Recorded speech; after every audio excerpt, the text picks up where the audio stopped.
Hi friends, అందరికీ నమస్తే. మీరు చూస్తున్నారు విన్9 టీవీ యూట్యూబ్ ఛానల్.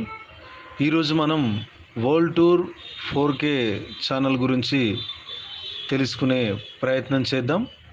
అది 2023 సంవత్సరంలోనే ప్రారంభమైంది.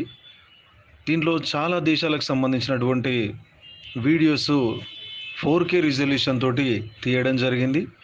దాంట్లో Scotland, Canada, Mexico, Turkey, Thailand, ఆ తర్వాత Bali, Norway, Australia, Portugal, Dubai, Mexico, ఇట్లాంటి చాలా దేశాల గురించి చాలా అద్భుతమైన వీడియోలు వీళ్ళు తీయడం జరిగింది. దాదాపు ఈ ఛానల్కి 1.9 మిలియన్ వ్యూస్ దీంట్లో ఉన్నాయి. తర్వాత దీనికి సంబంధించినటువంటి సబ్స్క్రైబర్స్ కానీ 34.5K సబ్స్క్రైబర్స్ ఉన్నారు.